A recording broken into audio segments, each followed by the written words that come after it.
ব্যান্ডেলে তৃণমূল কর্মীর গাড়ি বাড়িতে ঢিল ছুঁড়ে কাঁচ ভাঙার অভিযোগ। বিজেপির বিরুদ্ধে এই অভিযোগ, পুলিশে নালিশ, অভিযোগ অস্বীকার বিজেপি। ব্যান্ডেল নিউ মসজিদ এলাকার বাসিন্দা প্রদীপ ঝা তৃণমূল কর্মী। তার অভিযোগ, গতকাল রাত্রি 2টো নাগাদ সবাই যখন ঘুমিয়ে ঘরের কাঁচ ভেঙে পড়ার শব্দ পান। ঘুম থেকে উঠে তিনি দেখেন জানলার কাঁচ ভেঙে খাটের উপর পড়েছে। বাড়ির বাইরে তার একটি স্করপিও গাড়ি থাকে, সেই গাড়িতে ঢিল মারা হয়েছে। বাড়িতে থাকা সিসি ক্যামেরায় দেখা যায় দুজন ওই রাতে এলাকায় ঘোরাঘুরি করছে, তারপর ঢিল ছুঁড়ে পালিয়ে যাচ্ছে। তৃণমূল কর্মীর অভিযোগ, যারা ঢিল মেরেছে তাদের তিনি চিনতে পেরেছেন, তারা বিজেপি করে। এর আগেও তাদের সঙ্গে তৃণমূল বিজেপি নিয়ে অশান্তি হয়েছে। এলাকায় তাদের দুষ্কৃতী যোগ রয়েছে। অসিত মজুমদারের জন্য তারা নিষ্ক্রিয় ছিল এতদিন। এবার ভোটে অসিত মজুমদার প্রার্থী না হওয়ার পরই তারা আবারও সক্রিয় হয়েছে। ভোটে জিতলে কি হবে সেটাই চিন্তা। ঘটনায় পুলিশে অভিযোগ করেছেন তৃণমূল কর্মী। চুচুড়ার বিজেপি প্রার্থী সুবীর নাগের সঙ্গে অভিযুক্তদের ছবি দেখিয়ে তৃণমূল কর্মীর দাবি, বিজেপি এদের প্রশ্রয় দিচ্ছে। পুলিশ সিসিটিভি ফুটেজ খতিয়ে দেখে তদন্ত শুরু করেছে। বিজেপির দাবি, পাড়াগত গন্ডগোলকে রাজনৈতিক রং দেওয়ার চেষ্টা করা হচ্ছে। Bureau report, Kolkata mirror. আমি তো রাত্রেবেলা ঘুমিয়েছিলাম। এইবার 1:30 থেকে 2টো নাগাদ দেখি হাঁটার আওয়াজ করছে একটা জোরে করে। তো আমি বাইরে বেরিয়ে দেখছি যে আমার গাড়িতে পাথর মারা হয়েছে। তো আমি ক্যামেরা চেক করলাম, আমি দেখছি দুজন আছে। ওকে আমি চিনতে পেরেছি। একজনের নাম হচ্ছে অভয় প্রসাদ, একজনের নাম হচ্ছে রাজু পাসওয়ান। এই দুজনেই হচ্ছে আমাদের লালা পাসওয়ানের ভাই। ঠিক আছে। এবার এর আগেও আমার এর সঙ্গে ঝগড়া হয়েছিল একবার টিএমসি বিজেপি নিয়ে। যেহেতু এরা বিজেপি করে, ওর জন্য আমার সঙ্গে একবার ঝগড়া হয়েছিল। তো আমি ব্যান্ডেল পিপিতে জিডি করেছিলাম 20/10/2024। আবার এক সপ্তাহ আগে আমার সঙ্গে একবার ঝামেলা হলো এই টিএমসি বিজেপি নিয়ে, মোট 15 দিন আগে, ওই মোড়ে মাথায়। আপনি কি করেন? আমি এমনি আমার কাজ আছে, আর আমি টিএমসি পার্টি করি। ঠিক আছে।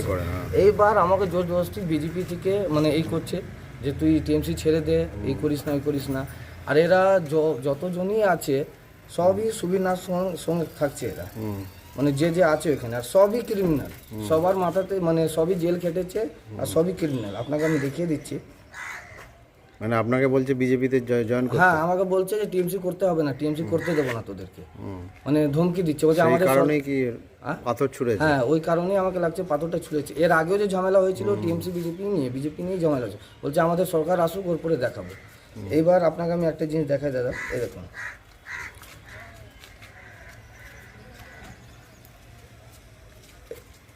এই ছেলেটা এ সুবীর নাগের সঙ্গে, এই ছেলেটা। আর এর যত রিলেটিভ আছে সবই সুবীর নাগের সঙ্গে। মানে আজকে বিজেপি যত ক্রিমিনাল আছে সব ক্রিমিনালকে নিয়ে আজকে বিজেপি ঘুরছে। এ দেখুন, এই একজন সবাইকে নিয়ে ঘুরছে আর সবাইকে বলছে এই করতে। দেখুন, এই একটা হলো, এরা সব বিজেপি করে আর সব ক্রিমিনাল আছে, সব জেল কাটা লোক আছে, সব আসামি আছে। আর এদের থেকে আমাদেরকে কিছুভাবে ফোর্স করাচ্ছে যে আমরা টিএমসি করি না, আমাদেরকে টিএমসি করতে। কখন হয়েছে এটা? এটা রাত্রে 2টোর সময় হয়েছে। কালকে রাত্রে 2টোর সময় হয়েছে। কি করলেন? আমি ব্যান্ডেল পিপি স্যারকে জানিয়েছি, বড়বাবু নিজের থানার লোক পাঠিয়েছিলেন, উনি ভিডিও করে গেছেন। এখন আপনাদেরকে জানানো হলো। এরপরে আমি জিডি করা আছে, আমি আইসি স্যারের কাছে যাব, আমি এফআইআর করব। আজকে আমার গাড়িতে করছে, আমার বাড়িতে করেছে, কালকে হতে পারে আমার ফ্যামিলির উপরে অ্যাটাক করতে পারে এরা। যদি এরা বাইরে থাকে ইলেকশনে, তো ইলেকশনটা হওয়ার খুবই টাফ আছে, আর লোককে এরা বাঁচতে দেবে না। এই পুরো মানে একটা এলাকাতে এরাই একজন আছে আসন্তি করে রেখেছে। আজকে আমার গাড়ি ভাঙলো, কিছুদিন আগে 3 মাস আগে আর একজনের গাড়ি ছিল, ওর গাড়ি ভাঙা হয়েছে। মদ খাচ্ছে, গাড়ি ভাঙছে। মানে এরা ভাবছে আবার যেরকম ক্রিমিনাল ছিল ওরকম হবে। অসিত মজুমদার যতদিন ছিলেন উনি এনাদেরকে শান্ত করে রেখেছিলেন। ওর পরে মানে যখন থেকেই ওনার নামটা হয়েছে তখন থেকেই বাড়াবাড়িটা দেখছি আবার বেড়ে যাচ্ছে। মানে দাদা যখন অবধি ছিল এরা কিছু করছিল না, একদম জিরো হয়ে গেছিলো। আবার করে এরা বাড়ছে, আবার উঠছে। হতে পারে এবার পুলিশ সাপোর্ট করছে, না তো পার্টির লোকই সাপোর্ট করছে, দুটোর মধ্যে একটা। লেকিন এরা তো সবাই বিজেপি করছে। আজকে সরকারে না এসে এরা এরকম করছে। যদি সরকারে চলে আসে এরা তো লোককে বাঁচতে দেবে না। আমি আইসি সাহেবকে রিকোয়েস্ট করবো একটু এটা দেখুন স্যার। আমি ব্যান্ডেল পিপি স্যারকে বলবো, আমাদের অসিত মজুমদার আছেন দাদা, ওনাকে বলতে চাই, দেবাংশুদা আছেন, এমপি আছে, একটু দেখুন এটা। যদি এরা এমনি করে, এদেরকে যদি গ্রেপ্তার করা না হয় তো এরা লোককে আর বাঁচতে দেবে না। আপনার নাম? আমার নাম প্রদীপ ঝা। এই জায়গার নাম হচ্ছে ব্যান্ডেল নিউ মসজিদ। চুচুড়াবাসী সমস্ত মানুষ জানে যে সুবীর নাগ কোনোদিন কোনো রকম ইললিগাল অ্যাক্টিভিটির সাথে আজ পর্যন্ত জড়ায়নি। তো এবার ঘটনা হচ্ছে, আমি ঘটনার বিষয়বস্তু সম্পর্কে কিচ্ছু জানি না। আমি যেটুকু আপনাদের মুখে জানতে পারলাম, শুনলাম নাকি কে কোথায় কি সমস্যা হয়েছে, দেখলাম একজন বক্তব্য রাখছে। তো আমার কথা হচ্ছে, আমাদের শহরে আইনের ব্যবস্থা আছে, পুলিশ আছে, প্রশাসন আছে। যদি কোনো ব্যক্তি অন্যায় করে থাকে তার দায়িত্ব প্রশাসনের দেখবার।